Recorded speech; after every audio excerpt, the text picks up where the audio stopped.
Welcome to Ring Talk, week 9 now. This week we've got Steve Goodwin with us, and we've got Josh Burnham. Going to be talking about Josh's career and what he's up to now, and we're going to be talking about what went on over in Monaco at the weekend with Dereck, and we've got some questions as well as what's coming up at the end of November with Goodwin Boxing. And we'll crack on, I suppose. The logical place was Dereck Chisora at the weekend over in Monaco, fighting for the European title. Didn't quite go as planned, did it? No, I mean, the preparation wasn't great. Don Charles didn't get there. It just was one of those things that you just felt wasn't going to plan, and he didn't perform in the ring. Yeah. And he lost the fight, and I had him losing, wider than the judge's verdict. Obviously, a lot of the stuff that goes on, you just keep between the teams. So I think it's really important. But yeah, it was disappointing overall. Yeah.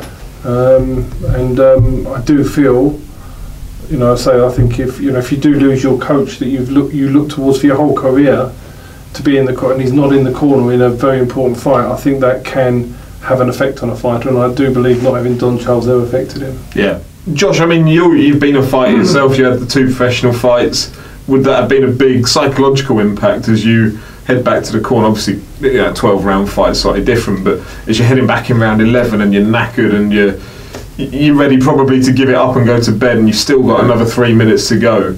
Like, if you have that familiarity of someone like a Don Charles. Yeah, it's just kind of coming back and hearing a recognisable voice. Do you know what I mean? You come back, you spend months and weeks, listening to that same voice and the same instruction over and over again. That's all you want to hear, really.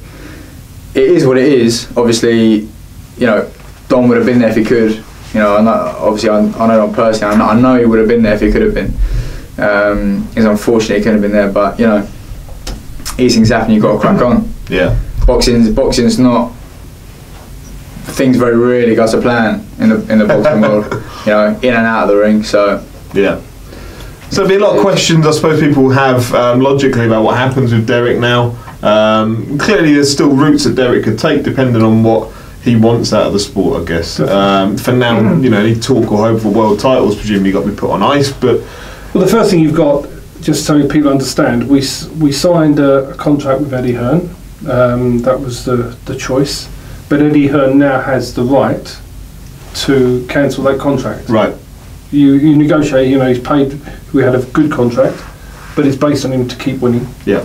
So Eddie Hearn now has to make that decision whether he wants to support Dereck or whether he doesn't want to support Dereck. Yeah. And we're waiting to hear from Eddie what his decision is on that. If he decides he wants to support Dereck, then we can work a plan going forward. If he chooses that he doesn't want to support Dereck, then we go to find somebody else who will support Dereck. Yeah, I mean, there's still enough natural fan interest in the Dillian White fight, potentially down the line, depending where he goes. There's also up-and-coming heavyweights, isn't there? So the likes of Joe Joyce, Daniel Dubois, Nathan Gorman, young lads that are coming through that at the end of the day, Dereck would be a fantastic test for. But I'm not sure that's not what Dereck wants. He doesn't want to be fighting them. Doesn't want to be the opponent. No. He wants to get back in, and ideally he wants to fight in December. He wants to fight a top-ranked fighter. He wants to put it right. Yeah. He wants to put himself back in the picture for a big fight early next year. That's what he wants to do. But we're not in control of that now, because that's what originally the contract was. He was going to fight again on the Hay Bellew card. That was the deal. But we're not in control of that destiny now. He lost. Yeah. Okay. So I mean, Dereck's okay though, mentally, spiritually. He's not great. He's not great. He understands. I spoke to him quite a few times yesterday and today. We've got a job to do as his manager to look at all the options, but I can't. It's a bit of a difficult position really, because I can't even look at option B because we're still contracted under option A. Yeah. And hopefully option A will continue to happen. But until option A tells me whether we are continuing or we're not, I can't look at option B. Yeah. Because otherwise I'm breaking a contract if I looked at option B. So it's I just need to find out where we are with option A. Yeah. Neddie's over in America now, presumably, and hopefully he'll respond to my calls and texts, and then we can then get sorted. Get in contact, Eddie. Yeah. And you spend a lot of time as well down with Don Charles and down with that team at Punch down in London. How was Dereck in the build-up to it? Did you see any? It looked good in the build-up, and I was running with Dereck a couple of weeks before the fight, and he looked good. Yeah. I mean, I've seen him in sparring. He looked sharp. He was as ready as I've ever seen him. I think we were chatting off camera. You were saying you'd like to have seen him perhaps go and stick it on him a little bit more. Yeah, absolutely. You know, he obviously, looking back on the fight, he'll look back and know what he should have done. But look, in training, he trained hard. He had a great camp.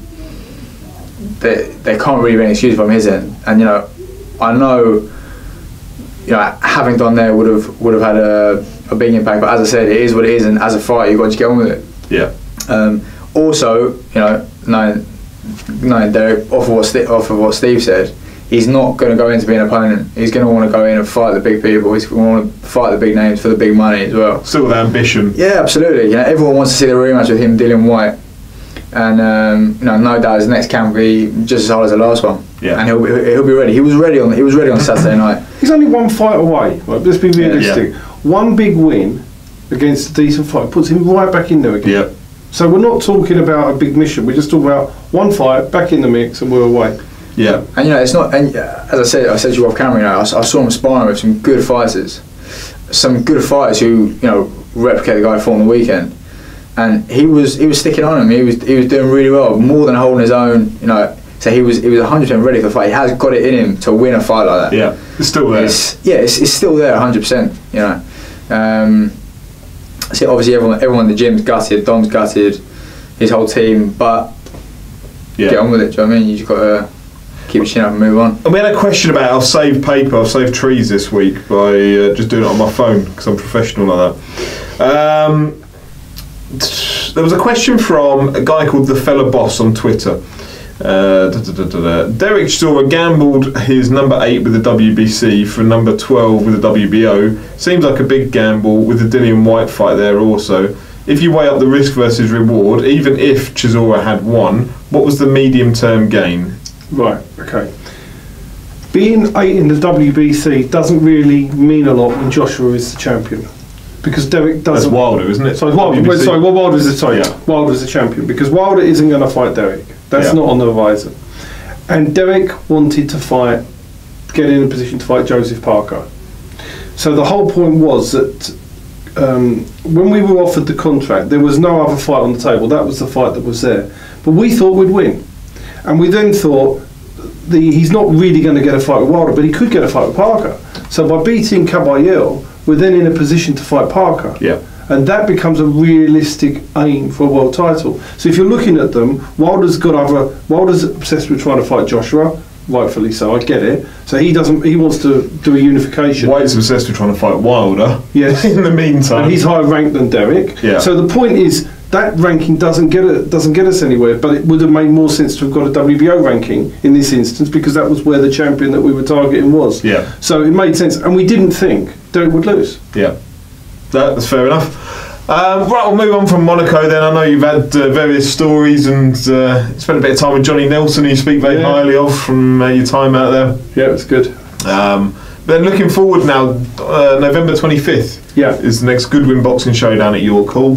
Yeah. I see this week Angela Hebden's had to cancel her debut. She's injured, but people do get injured, that's part of boxing. But it's still a really interesting top of the bill body Camacho Jose Lopez. Yeah. I think that's a really, really cracking fight. I'm looking forward to that. And the Jordan Joseph Double Church fight for Eliminator for the Southern Area is a good fight as well. I think there's two good top of the bill fights, and you've got people such as Kian Thomas on there, who's an exceptional young talent, who Dereck Chisora is actually working with him as well. Right. So I manage him now. So we've got some really good and some good debut kids on there, some really good kids on. So it's going to be a cracking show. Yeah. Lopez versus Camacho, what do you think? I think it all depends on Lopez, to be honest. I remember watching him when Ozzy beat him, and Ozzy Javier beat him. And, you know, it was that big uppercut, wasn't it, on the ropes? Yeah, he was doing well, but he kind of seemed to not lose his ball, but he kind of seemed to lose his focus a little bit. I thought that he switched off. He just switched off. So it all depends on him. I mean, I used to train with Wadi Camacho back when I trained with Jason Rowland, and he trains hard. You know, he comes to win. He's had a few losses on his record, but that, you know, he can't. Yeah, he's coming to the end of his career a little bit, but he can't fight. Do you know what I mean? So it all depends if Lopez can stay switched on. It's quite an interesting fight. I'll probably say Wadi for me, to be honest. Yeah, I reckon Wadi will get him later on. I think it's a great crossroads fight, isn't it? I mean, Lopez on the way up, the trajectories are crossing over. what Camacho's got left in him to. And whether Jose Lopez can break through to the higher levels. It's a really, really good fight for both of them, to be honest, because the winner could propel onto something decent. I mean, Wadi Camacho could propel onto a big fight. Jose Lopez definitely, if he gets a Southern Area title, could propel onto some very, very interesting fights at cruiserweight. Yeah, it's a bit of a coming of age fight for Lopez. Yeah, I mean, if he can get through, if he can beat Wadi, which, as I said, it all depends on his mentality, then the door's open for him. I mean, Wadi's kind of like that. Wadi's the man to beat. The gatekeeper. Yeah, Wadi's a gatekeeper sort of thing, but Yeah, I think you'd almost forget the loss to Ozzy Jervier if he goes and beats Camacho. Then I mean, that's almost an irrelevant loss at that point. Especially now Ozzy's been beaten. What his name is, but he's been beaten. It's an intriguing fight. I look forward to it. I think Jordan's got a good shot as well. Jordan, I'm in the gym with Jordan. He's a Southern Area eliminator. That fight. Yeah. Jordan, I've not seen a more determined man for a while. Yeah, coming off the back of that loss, obviously. The Chris Hobbs loss. The Chris Hobbs loss. Yeah. That's obviously put him in a position now where he's hungry. I've not seen someone as hungry as him for a while. So he's training hard. So that scenario where a loss doesn't necessarily affect, like, it's not to the detriment of a fighter, but will benefit him because he's such a young lad as well, isn't he? Yeah, he's young. And maybe that fight with Hobbs came a little bit too early. I don't know. Maybe he just needs to get his mind right. I'm not too sure, but whatever the case is. I don't think he came too early. He was just too lazy. He just didn't throw enough punches, and I think in the fight he hurt Hobbs a couple of times. He did, yeah. And when we made that fight, I did not think for 1 second he wouldn't win. And but again, I think the corner thought he was winning. And that's like a big contention because I've had an argument with Don Charles after the fight, and because he thinks I'm mad because I actually thought Jordan lost the fight. Yeah, I know, I was there. I thought he lost, and that's my it's opinions. But again, I thought he was behind and needed a massive step up, and the corner thought he was winning. So I think if the fighter thinks they're winning, then they're not going to be busting a gut. So I think they're just jogging along. I think Jordan's probably going to learn a lot from that, and I think the team will. I can understand why they felt Jordan won, because he was landing the cleaner shots, and Hobbs was throwing a lot more shots, but they weren't as clean. So I can see, but sometimes referees do score for aggression. Are you able to communicate with the corner as the manager? I mean, no, not officially, clearly, but I mean, can you kind of give a thumbs up or thumbs down as to how you feel you're getting on? But with all respect to people, who am I to tell Don Charles who's winning a fight? Don Charles is a top trainer. Yeah. It's not for me to say the thing. I mean, I was on the phone to Don Charles while the fight was going on in Monaco, while the corner obviously thought he was winning, and Don Charles said after 8 rounds he needs a knockout. Yeah. So I think it's a subjective, and I think he's normally very aware of who's winning and not winning a fight. So for me, that's not my role. I think with that fight with Hobbs, kind of moving on from it, Jordan is a hard man. I used to have a lot of sparring with Jordan. He's hard as nails. He can take a shot and he can definitely give a shot, as well as obviously being a nice boxer. So on his good day, I don't think there's many people at that kind of level that he can't beat. And it was unfortunate, wasn't his day. Do you think he'll learn from that though? So he'll learn that he's got to be more. When I say lazy, it was he was being a bit more. He should have been putting more into it. That's what I said. Okay, maybe it wasn't too early for him, but he hadn't had a fight where he kind of had to probably get in the trenches out of it. No, I think that's fair. So it was definitely a learning fight, and he definitely learned from it. I say he's in the gym grafting, and his mentality is good. He's not the kind of person to sit in the changing room, bricking it sort of thing. He's relaxed, he's chilled. As soon as a bell goes, he's there. He's switched on. It's going to be a hard fight. Dale Church is well up for this. He's only lost 1 in 7, and he's well up for this. Dale Church. I think it's a really cracking. It's a cracking fight. Yeah. It's a cracking. So fight. November 25th down at York Hall. Yeah. And then there's December 2nd as well, which we'll come on to in a couple of weeks' time. Yeah. There was a question from T-Bar on Twitter. Why was Don Charles not in Monaco? Did he realise what was going to happen, hence the no-show? Chisora wasted his last chance, in my opinion. Okay, let's deal with that. No, he had problems with his passport visa getting into it, and it wouldn't go through. So he was trying even on Friday to get over. He couldn't get over. So no, that wasn't what was going on. Chisora wasted his last chance. He wasted a great opportunity to break through. I think it's what you said earlier. He's always one fight away from being back into being propelled back. But in into an that ideal world, he situation. should have beaten Caballero. I wasn't overly impressed with Caballero, and I think he should have beaten him. So it is a bit of a wasted chance, but I'm not convinced it's the last chance. Yeah. All right, so we're going to move on now to Josh and talk a bit about your fighting career, what you're up to now. So you were 2-0 in your fighting career when it was cut short, wasn't it, through brain scan? Yeah, so I had my first year as a pro was actually a pretty terrible one, to be honest. I had my debut, then I broke my left hand, then I had my second fight, then I broke my right hand. In the meantime, I had a baby as well. Yeah. So it kind of took me out of the spin a little bit. Then I had 2 fights booked in. My manager called me up and said, you need to get your brain scan sorted quick because I've just found out it's out of date. And when was this? This was not that long back, was it? It was kind of January time. Yeah. Maybe January, February. I can't remember. I was booked to fight on one of Steve's shows, but I was also booked on a dinner show before that. Right. And it was like literally a week before the dinner show. I had to get my brain scan quickly, so I got my brain scan sorted out. And something, without getting into too much detail, something came up, and they basically said to me, "Look, we strongly advise you don't fight anymore." So actually, I said, I've got kids. I've got another kid on the way. So it was one of the hardest decisions to make, but also one of the easiest to make. Do you know what I mean? So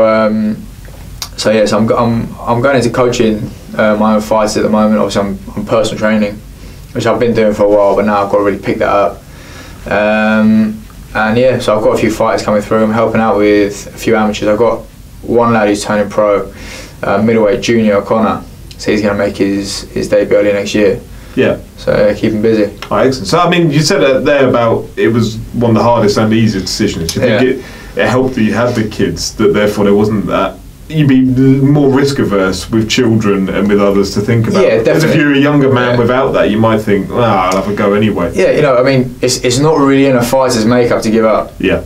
I don't feel like I was giving up. I feel like I was doing right by my children. Do you know what I mean? Taking a knee. Yeah, exactly. It's not even taking a knee. It's there wasn't really much of a choice. Yeah. If someone comes around to you and says, if you keep doing this, your daughter could be helping you go to the toilet when you're 35 years old. It's not really much of a choice. Yeah. So, but it's a cruel sport, boxing. We all love it, and maybe the reason we love it is because not many people can do it. Yeah. And the reason not many people can do it is because it's hard. It's hard going. And my mentality was always, I train hard, I fight hard, I spar often.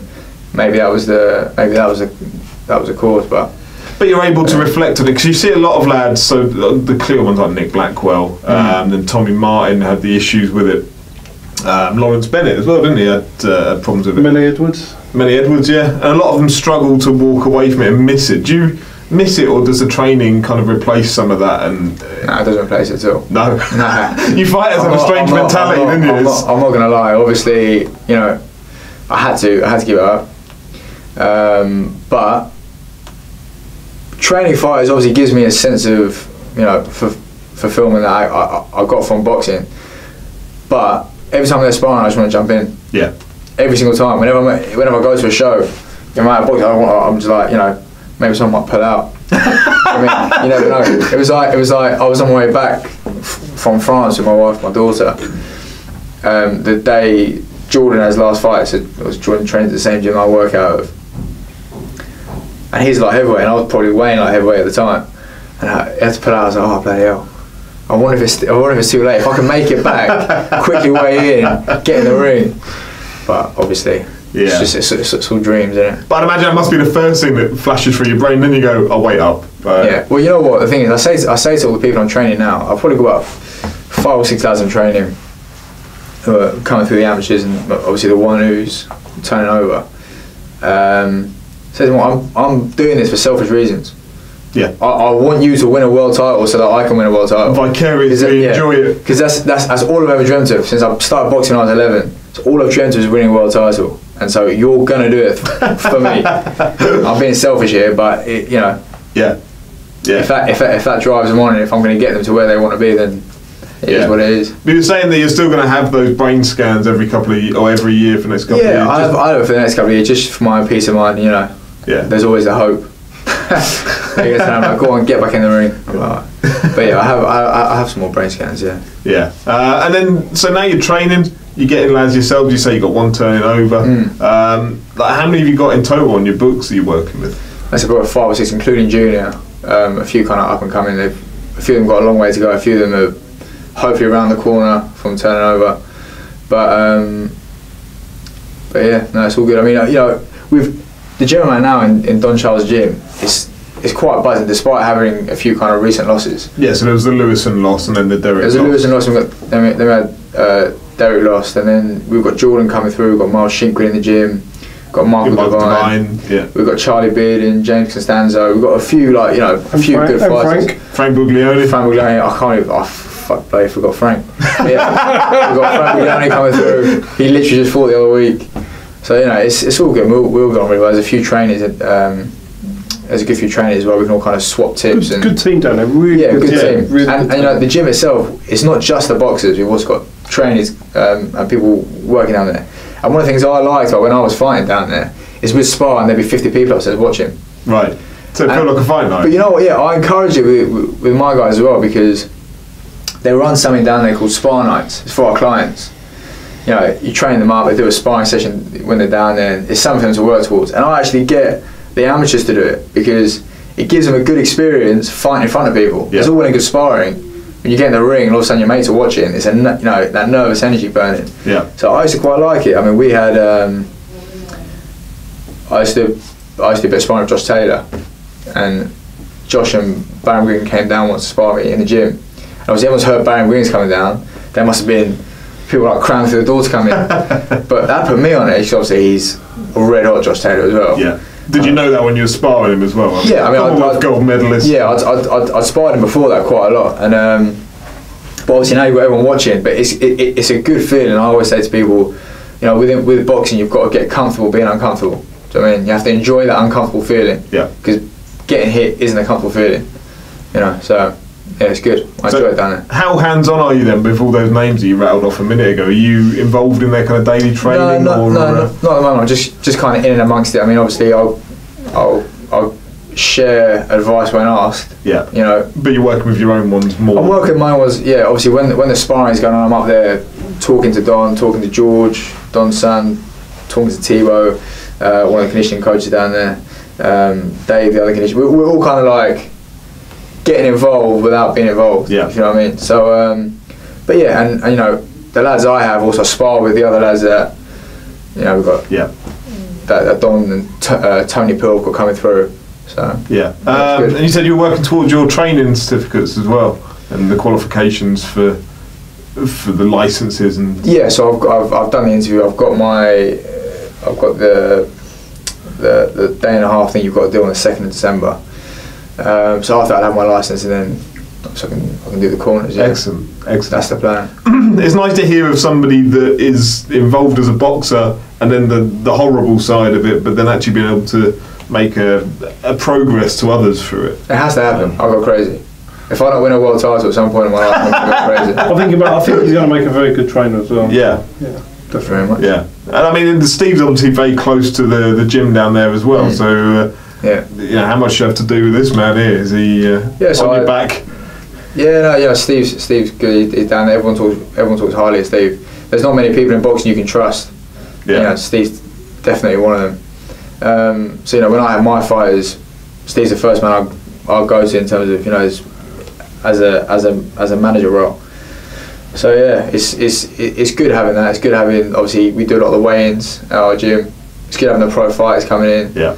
And I said it just creates an atmosphere in the gym.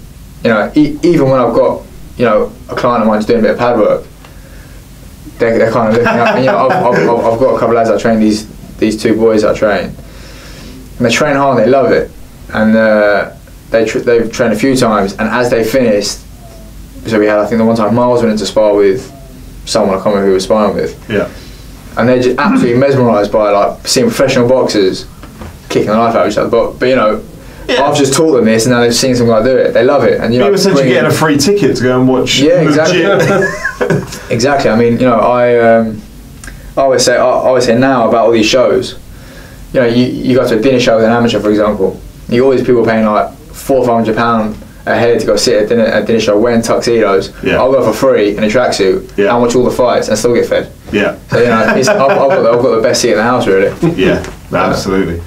So how involved are you going to be, kind of nurturing Josh as well? I hope to help Josh all the way through. I mean, he was a very, when he was boxing, he was really decent to deal with. Yeah. He was managed by Richard Clark, who's a friend of mine as well, and so it'd be great to help him and watch his rise, because I'm sure it will be a good rise down there. Yeah, excellent. So I'm going to go on to the questions again, going back to my phone. There'll be some that I think I could possibly throw your way as well, Josh. So keep an ear out. That's probably one I can ask both of you. From Brad Pauls, your own fighter, who was involved at the weekend. Yeah.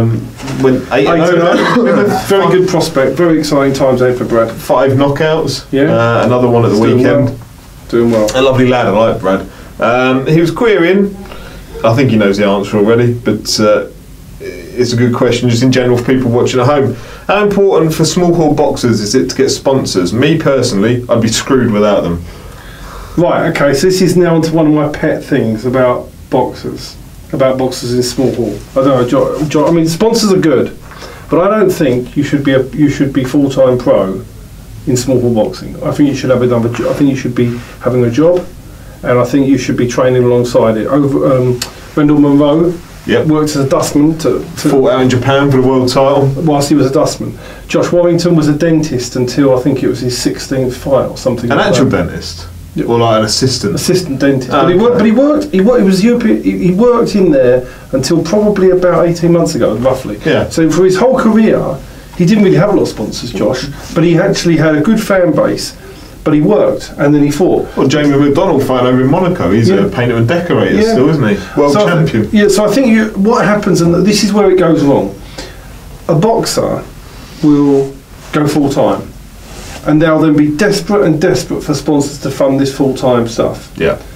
The sponsors dry up, and then they pack up. Yeah. Or things go wrong. So Brad, who's full-time, is dependent on sponsors. My advice is the sponsors should be an additional benefit rather than a necessity. And that's how I believe every boxer at that level should be doing it. You don't get, as Josh knows about the money in boxing, you don't get the big money until you're at the high level. Yeah. So it doesn't make a lot of sense. But I understand if fighters get somebody sponsoring them and that enables them to fight full time.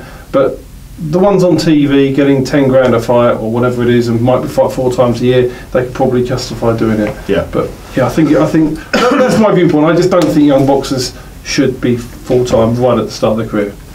I personally think sponsors, depending on the type of sponsor, I think the best type of sponsor a small hall show boxer can get is a sponsor who buys tickets. Right.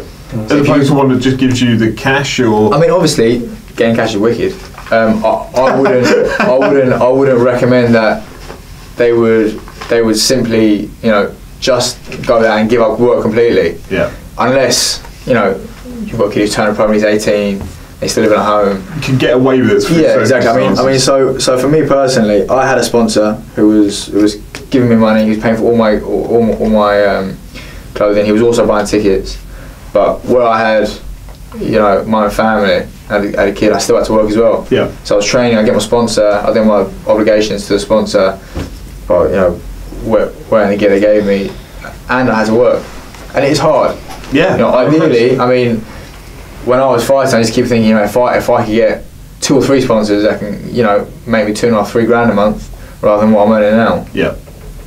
It would be alright, but obviously, as Steve said, the problem with that is like I said earlier, things don't always go to plan in boxing. And unless you're tied into like a 3-year contract with a sponsor, and those sponsors are few and far between. They're not just sitting around every corner. Unless you come off of winning a ABA title or you go to the Olympics or something. But as I said, I think the best sponsor for small shows, because a lot of your person, a lot of your fighting is based on how many tickets you can sell. Yeah. If you can get a sponsor, you can say, right, I'll guarantee I'll buy 100 tickets off you for every fight. You can keep working, you can keep fighting, and everyone's a winner. You haven't got that added pressure, because one of the biggest things,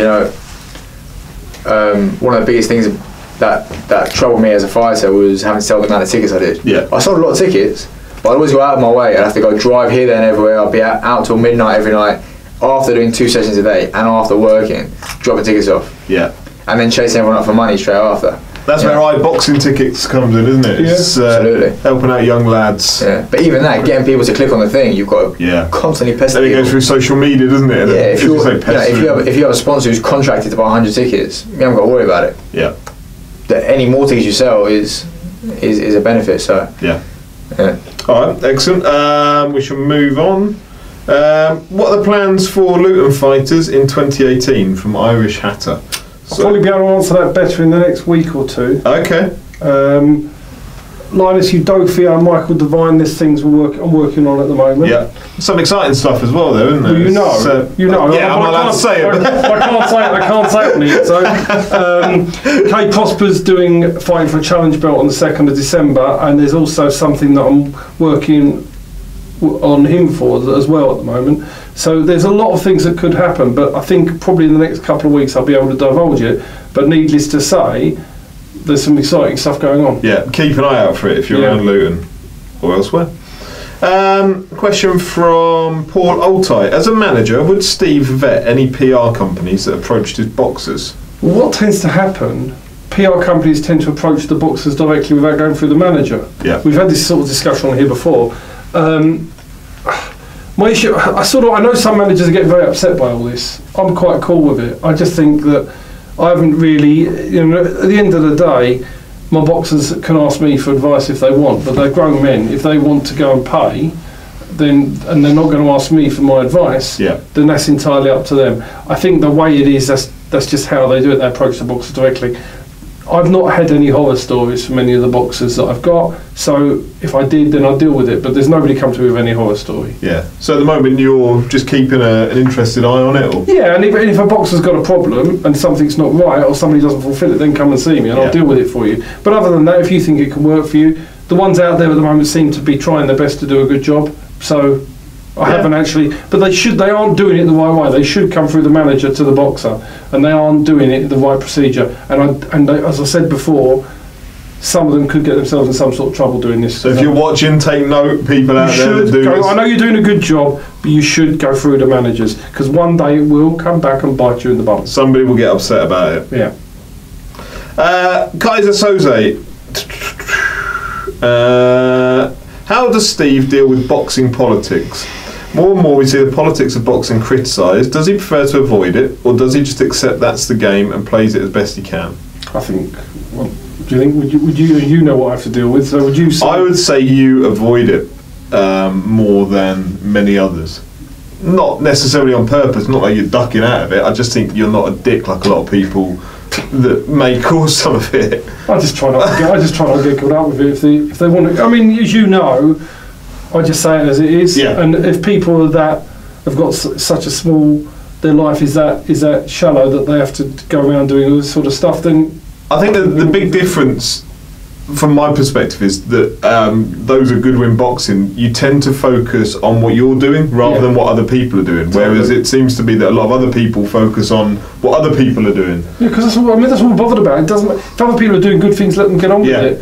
In terms of politics of making fights, I will deal with the devil if it suits my boxer. Yeah. I have no problem dealing with anybody. What you do find, sometimes some people might not want to deal with me because perhaps I'm a little bit too smart for them, and you know what, so therefore they would rather not deal with me because they would rather try and get a boxer to fall within the thing. But really at the end of the day, we deal with most people out there. There's very few people we don't deal with. The problem I would imagine that you would have is you're a boxing politician. Essentially, you're a promoter. You can't enter politics without wanting to deal with politics. So there always needs to be someone to blame. So whenever something does go wrong and there's always a controversial decision, there's always going to be someone at the end of it. Do you know what I mean? So I would have thought, Steve, you'd have to deal with a lot of those sort of issues, whether you want to or not. Yeah, you have to simply being in the position you're in. Yeah, I mean, more as a manager than a promoter, because really I'm more interested in the management side. We have the various promoters that promote, but yeah, I mean, you do know with politics that if you fight on a certain show and there's a certain refereeing, you're not going to get the bumps. You turn up and go, oh. Well, you know, and so sometimes it is hard, and you know full well that you're just not going to get those. You're just not going to get those decisions, and you're not going to get the rub of the green. And I don't want to go into. I can give you loads of examples, but I won't. But yeah, you just got to accept that that's just how it is. Don't moan about it. If you take the fight, you know what you're getting into. So try and stop them. You don't have a problem. Yeah. Another question from Paul Oldtie. Getting ready to move into 2018, what are your main plans and aspirations for the year? And have you achieved what you wanted in 2017? I think we've achieved what we wanted in 2017. I think we've built a bigger stable. We've developed a lot more quality fighters coming through. Yeah. People like the Arfan Iqbals who have come through now and won an English title.